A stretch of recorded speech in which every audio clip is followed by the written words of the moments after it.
In the bustling city of Portland, Oregon, Marcus Chin lived a life that many envied. At 32, he was a successful tech entrepreneur who had built his software company from the ground up. He drove luxury cars, wore designer suits, and carried himself with the kind of confidence that bordered on arrogance. Everyone knew Marcus as the man who had everything, except the one thing that mattered most to him. His wife, Lisa, had been his college sweetheart. They'd married young, full of dreams and promises. Lisa was gentle, kind, and supportive through the early struggles of building his business. She had smooth brown skin, warm eyes, and a smile that used to light up every room. But 7 years into their marriage, that smile had faded, replaced by a sadness that seemed to grow deeper each month. The reason was simple and painful. They had no children. Month after month, year after year, Lisa waited for the news that never came.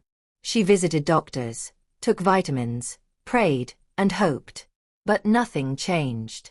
And with each passing year, Marcus grew more bitter, more angry, more convinced that Lisa was the problem standing between him and the legacy he desperately wanted. The night everything fell apart started like any other tense evening in their marriage. Marcus came home late from the office, his tie loosened, frustration written across his face. Lisa sat on the edge of their bed, her hands clasped tightly, knowing another storm was coming. 7 years, Lisa, Marcus said, his voice sharp as he threw his keys onto the dresser. 7 years of waiting, and still nothing. Do you have any idea what people say about me? My business partners ask when I'm going to have an heir to pass the company to. My mother calls me every week asking the same question. Lisa's voice trembled as she spoke. Marcus, we've tried everything. Maybe we should see a specialist together. There might be new treatments. New treatments. Marcus laughed bitterly. I'm tired of hope, Lisa. I'm tired of excuses. Do you know what it's like to be a successful man who can't even have one child? My friends pity me. They whisper behind my back. Please don't talk like this, Lisa said, tears forming in her eyes. We made vows before God. For better or for worse. Why are you treating me like I'm nothing? Marcus's face hardened. Because you've given me nothing. You live in this house, wear the clothes I buy, drive the car I paid for, but you can't give me the one thing that matters. You're holding me back, Lisa. Lisa stood up, her voice breaking. I pray every night for us to have a child. Don't you think this hurts me too? Don't you think I cry myself to sleep wondering why this is happening? But Marcus had made up his mind. He pulled out his phone and made a call right in front of her, his voice cold and businesslike. Yes, this is Marcus Chin. I need you to prepare divorce papers. Yes, immediately. Lisa gasped, her hand flying to her chest. You're really doing this? After everything we've been through? Marcus, I stood by you when you had nothing. I believed in you when no one else did. Marcus wouldn't look at her. Love doesn't give me children. I need a wife who can give me a family, not someone who fills my house with silence. Pack your things. I want you out by tomorrow morning. Lisa fell to her knees, clutching at his sleeve. Please, give us more time. Give God more time to answer our prayers. Marcus pulled away as if her touch burned him. This isn't about God. You're the problem, and I'm done waiting. That's final. Through her tears, Lisa began packing a small suitcase, her hands shaking so badly she could barely fold her clothes. Each item she placed in the bag carried memories, birthdays, anniversaries, quiet Sunday mornings. But now those memories felt hollow. As she walked toward the door with her single bag, Marcus stood with his arms crossed, his expression stone cold. She turned back one last time, her voice barely a whisper. One day, Marcus, you'll understand what you've done. One day you'll see the truth. Marcus said nothing. He simply looked away, already treating her like a stranger. Lisa walked out into the night, her heart shattered but her spirit quietly vowing that this wasn't the end of her story. If you're enjoying this story of resilience and divine justice, don't forget to like this video, subscribe to our channel, and hit that notification bell so you never miss our powerful true life stories. Drop a comment below telling us what you think Marcus should learn from this. Lisa didn't know where she was going that night. She just kept walking, holding her bag close, her vision blurred by tears. The street felt darker than usual, and the weight of what had just happened pressed down on her shoulders like a physical burden. Her best friend, Rachel, lived about 15 minutes away. They had been friends since college, and even though their lives had taken different paths, Rachel's door had always been open. Lisa knocked softly, even though it was nearly 10 p.m. Rachel opened the door in her pajamas, her eyes widening in shock. "Lisa, what happened? Are you okay?" Lisa couldn't speak. She just collapsed into her friend's arms, sobbing. Come inside," Rachel said, pulling her into the small apartment. She led Lisa to the couch and locked the door behind them. "Talk to me. What happened?" "He threw me out," Lisa whispered. "Marcus said I'm worthless. That I'm the reason we don't have children."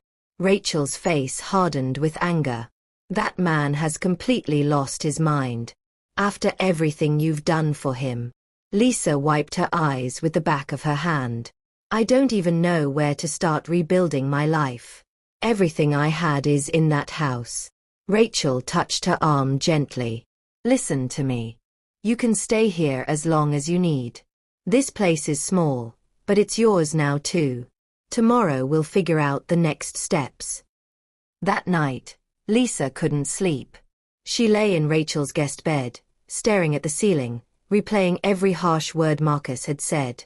The pillow beneath her head grew damp with silent tears. Days turned into weeks.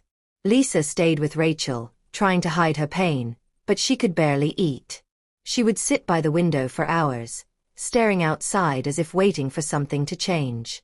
Rachel tried everything to lift her spirits, but the wound was too fresh. One morning, Rachel brought up something important. "Lisa, have you ever actually been tested? I mean, have you gone for a full fertility workup to know for certain?" Lisa looked confused. "Marcus always said it was me. He refused to get tested himself. He said there was nothing wrong with him." Rachel frowned. "So you just took his word for it?" "Lisa, we need to find out the truth. I'm taking you to a doctor tomorrow, and we're getting every test done. You deserve to know." Lisa didn't have the energy to argue. Part of her was afraid of what the tests might reveal, but another part needed answers. The next day, they went to a fertility clinic downtown. Dr. Stevens, a compassionate woman in her 40s, listened to Lisa's story with sympathy. "We'll run a complete panel of tests," she said. "Whatever the results, at least you'll know the truth." The waiting was agonizing. For 2 days, Lisa couldn't think about anything else. What if Marcus had been right all along? What if she really was the problem? When they returned for the results, Lisa's hands were sweating as she sat across from Dr. Stevens. The doctor smiled warmly. "Lisa, I have good news. Your reproductive system is completely healthy. Your hormone levels are normal, you're ovulating regularly, and there's absolutely nothing preventing you from having children." Lisa blinked in disbelief. "Nothing? You're sure?" "I'm completely sure," Dr. Stevens said. "If there was infertility in your marriage, I strongly suggest your ex-husband gets tested. From what I can see here, you're perfectly fine." Lisa covered her mouth as tears streamed down her face, but this time they were tears of relief and anger mixed together. Rachel jumped up from her chair. "I knew it. That man blamed you for his own issues." Outside the clinic, Lisa sat on a bench, her whole body shaking. "All these years," she whispered. "All the nights I cried, all the guilt I carried, all the times I hated myself. And it wasn't me." Rachel sat beside her and took her hand. "Marcus will regret what he did to you. I promise you that." Something shifted in Lisa that day. A spark of strength began to grow inside her. She started helping Rachel with her small bakery business, waking up early to prepare pastries and coffee. She wasn't fully healed yet, but she was no longer drowning. Within weeks, Lisa had started her own catering business from Rachel's kitchen. Her cooking had always been exceptional, and soon people were ordering her meals for office events and small parties. She began to smile again, not the sad smile of before, but something stronger. One customer told her, "You have this glow about you. Something's different." Lisa smiled softly. "Maybe I'm finally learning who I really am." But even with the progress, there were nights when the pain returned. One evening, folding napkins for an event, she turned to Rachel. "Do you think he ever really loved me?" Rachel was quiet for a moment. "I think he loved himself more than he could ever love anyone else." Lisa nodded slowly. "I just wish I hadn't wasted so many years." "You didn't waste them," Rachel said firmly. "You grew stronger. You survived. And one day, you'll have everything you deserve." Deep inside, Lisa felt that small fire growing, a quiet determination that her story wasn't over. It was just beginning. 6 months after the divorce, Lisa had transformed her life in ways she never imagined possible. Her catering business had grown from a small operation in Rachel's kitchen to a thriving enterprise with regular corporate clients. She'd moved into her own small apartment, modest but filled with peace, something the mansion with Marcus had never provided. One morning, while setting up her food station at a business park, she noticed a customer who had become a regular, a tall man with kind eyes named David Miller. He worked as an architect at a firm nearby and had been buying lunch from her stand almost daily for the past month. "Good morning, Lisa," David said with a warm smile, approaching her stand. "Whatever you're making today smells incredible." Lisa smiled back, feeling lighter than she had in years. "Grilled chicken with roasted vegetables. Spicy or mild?"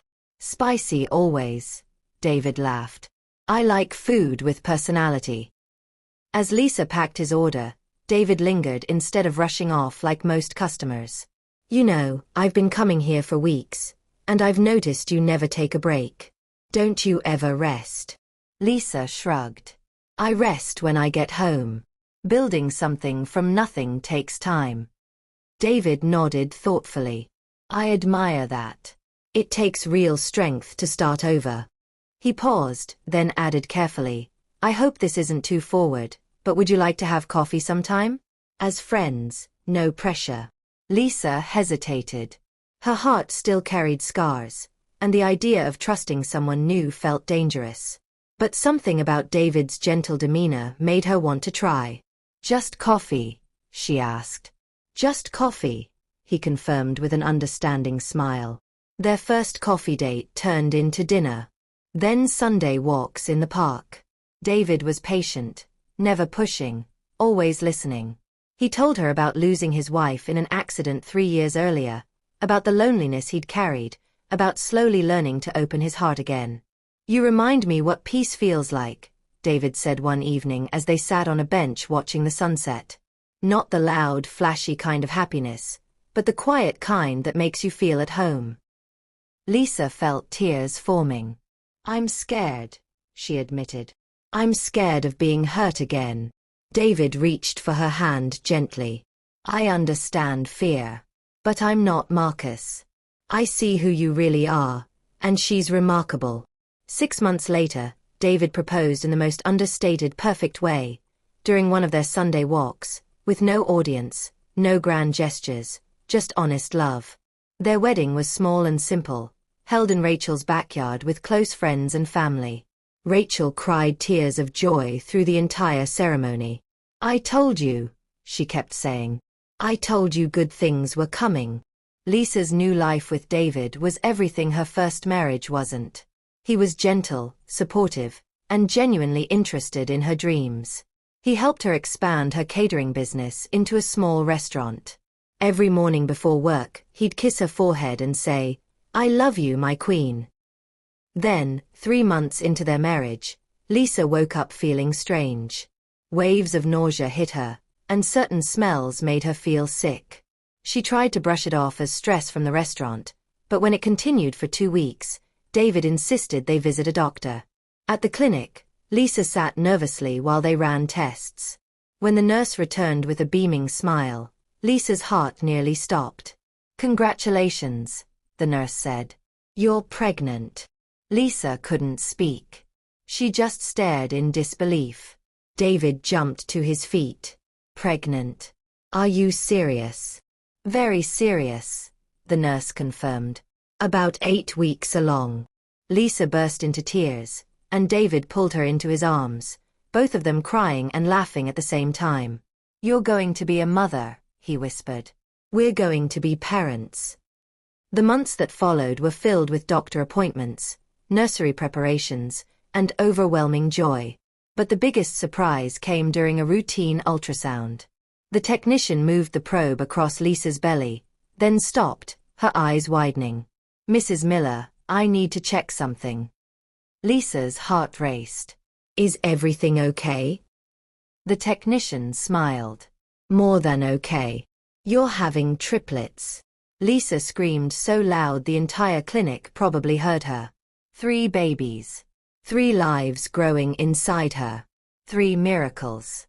David fell to his knees beside the examination table, tears streaming down his face. "Thank you, God," he whispered. "This is more than we ever dreamed." They prepared carefully, building a nursery, buying 3 of everything, reading every parenting book they could find. Rachel was there almost daily, helping set up, bringing gifts, crying happy tears. On a peaceful Saturday morning, Lisa gave birth to 3 healthy baby boys. The delivery room filled with tears and laughter. The nurses applauded, and David couldn't stop smiling. "They're perfect," he said, holding one of the babies. "Just like their mother." Lisa held all 3 against her chest, crying silently. "I'm not barren," she whispered to herself. God showed them the truth. Word spread quickly through their community. People came to visit, bringing gifts and congratulations. Some were genuinely happy. Others were simply shocked. And a few couldn't help but think about Marcus and the terrible mistake he'd made. Lisa didn't think about the past much anymore. She was too busy feeding 3 hungry babies, changing diapers, and falling more in love with David every day. Her scars were still there, but they no longer defined her. She was a mother now. She was whole. She was free.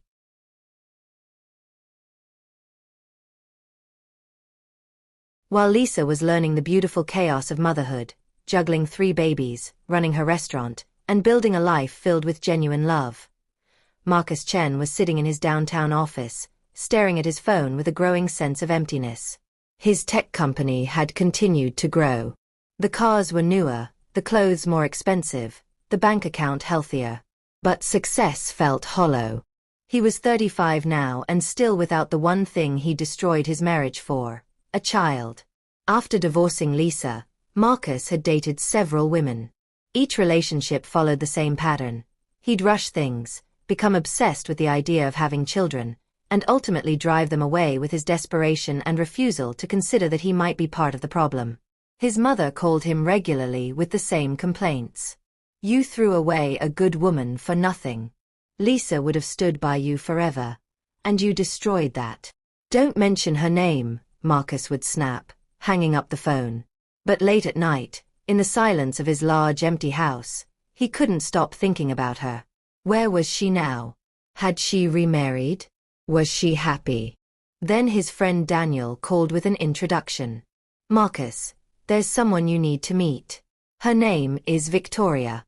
She's a fashion designer, just moved back from New York. She's successful, beautiful, and looking for something serious." They met at an upscale restaurant. Victoria was stunning, tall, confident, with expensive taste and bold opinions. She spoke about her fashion line, her travels, and her plans for the future. "I've been ready for marriage and family for a while now," Marcus said, bringing up children within the first hour. "I just haven't found the right person."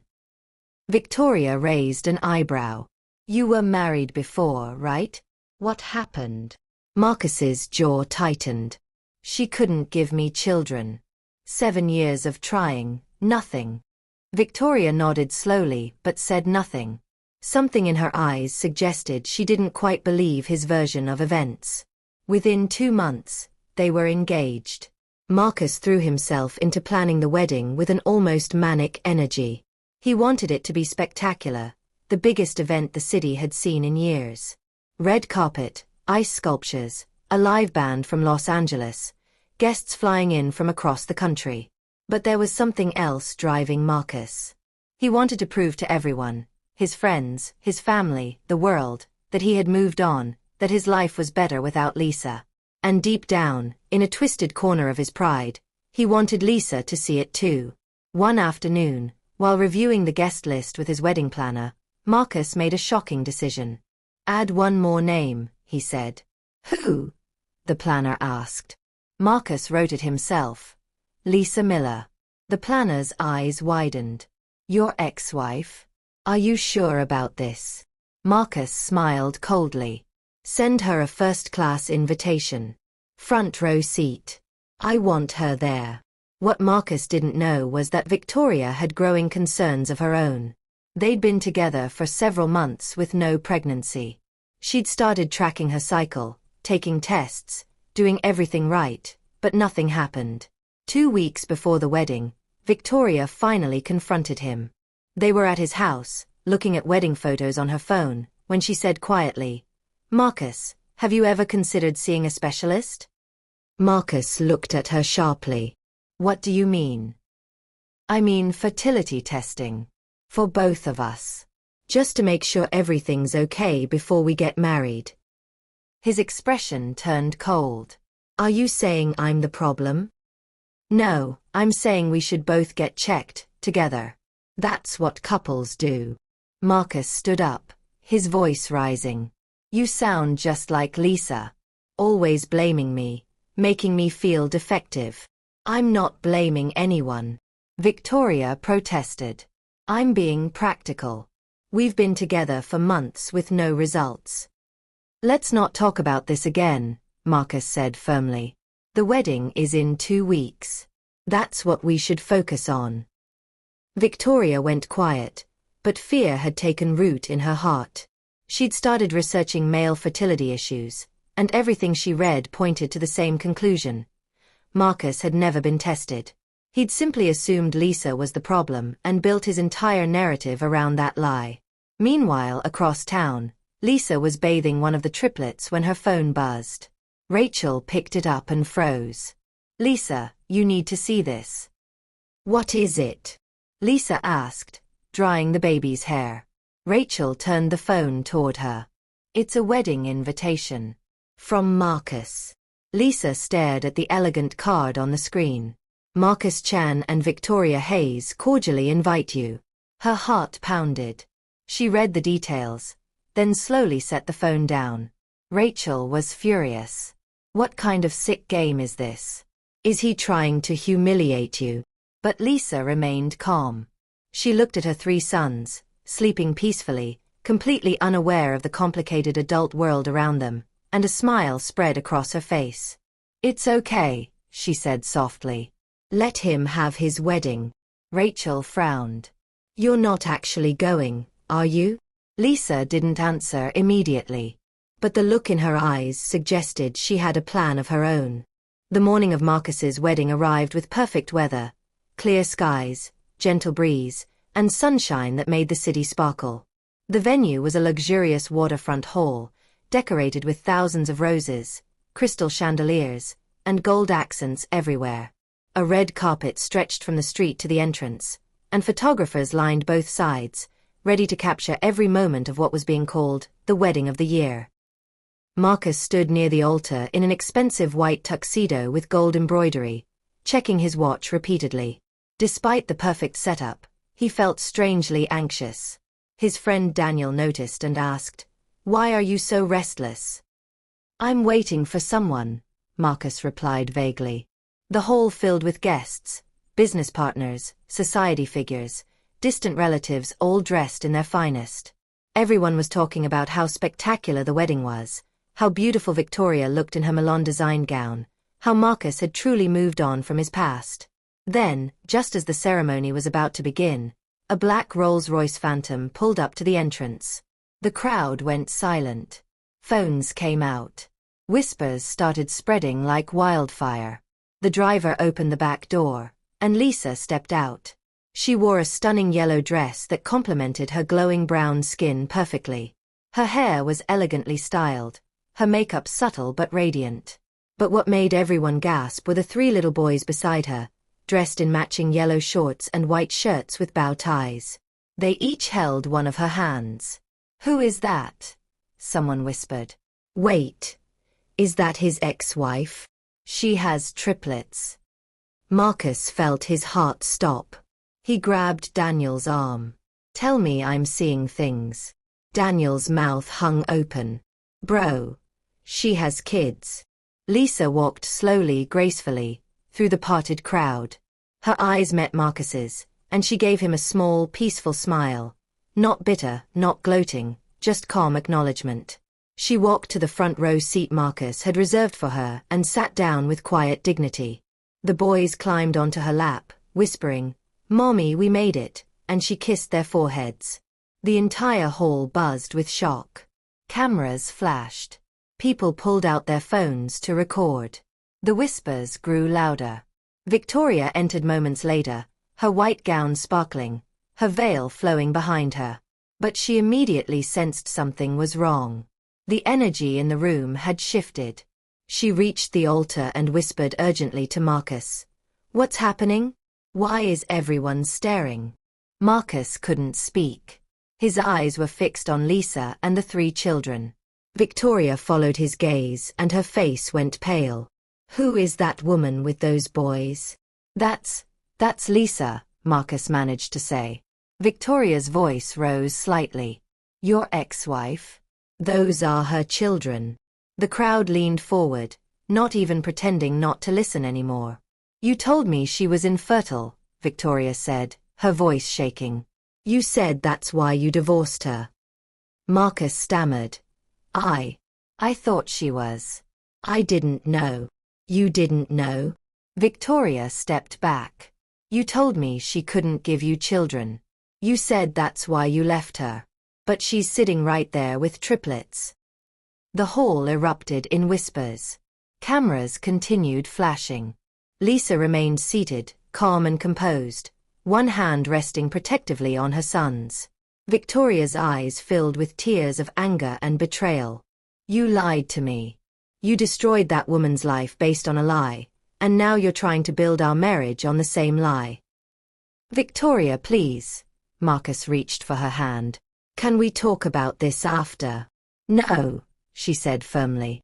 "We'll talk about it right now, in front of everyone, since you were so eager to humiliate your ex-wife publicly." She turned to the crowd. "This man has been refusing to get tested. 4 months, I've been asking him to see a specialist, and he's refused every time." The crowd gasped again. Victoria looked at Lisa, her voice softer. "Ma'am, I'm sorry for asking this publicly, but are those boys your children?" Lisa stood slowly, holding her youngest son. "Yes," she said clearly. "They are my sons." She looked directly at Marcus, her voice steady. "You called me barren, Marcus. You threw me out and told me I was cursed.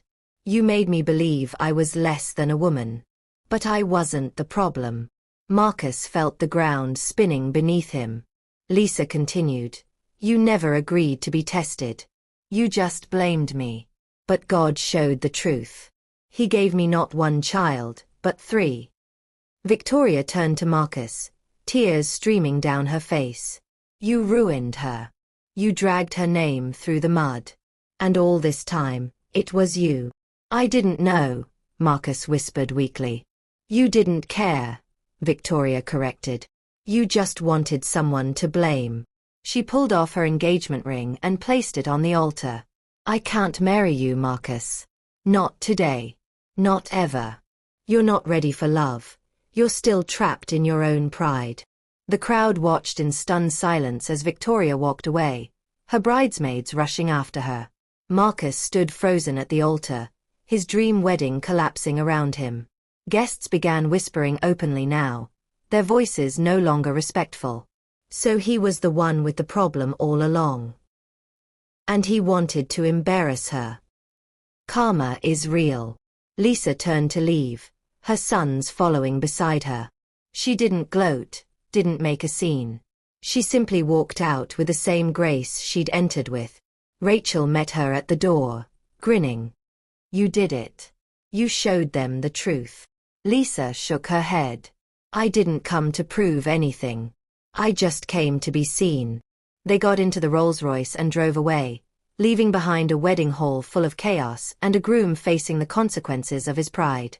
That evening, Marcus sat alone in his empty house.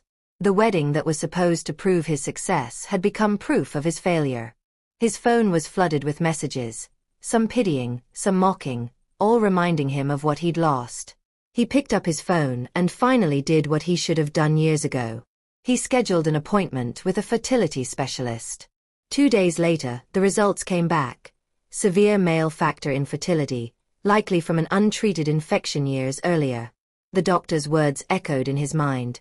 This condition has probably existed for many years. Marcus drove to Lisa's restaurant that evening. He found her cleaning tables after closing time, her boys playing in the corner. "Lisa," he said softly from the doorway. She looked up, surprised but calm. "I got tested," he said, his voice breaking. "You were right. It was me. All along it was me." Lisa set down her cloth and walked toward him. "I know. I'm sorry," Marcus whispered, tears falling. "I destroyed the only woman who truly loved me. I was wrong about everything." Lisa looked at him with eyes that held no anger, only peace. "I forgave you a long time ago, Marcus. Not for you but for myself. So I could be free." Marcus nodded, unable to speak. "I hope you find peace," Lisa said gently. "Real peace. The kind that doesn't come from pride or possessions, but from being honest with yourself." Marcus walked back to his car, feeling both the weight of his mistakes and a strange sense of relief. The truth had finally caught up with him. Inside the restaurant, David arrived to pick up Lisa and the boys. He kissed her forehead and said, "Ready to go home?" She smiled, holding her sons close. "Yes. Let's go home." As they drove through the city, Lisa looked at her reflection in the car window. The woman staring back at her was no longer broken. She was whole, healed, and surrounded by love. God had turned her pain into purpose, her shame into glory, and her tears into testimony. The story that started with her being thrown out into the darkness had ended with her walking into the light, crowned not with gold, but with grace. Wow. What a journey. If this story touched your heart, smash that like button, subscribe to our channel for more powerful stories of redemption, and share this video with everyone who needs to know that God specializes in turning pain into victory. Drop a comment below with your biggest takeaway from Lisa's story. Thank you for watching, and remember, your breakthrough might be just around the corner. God bless you. See you in the next video.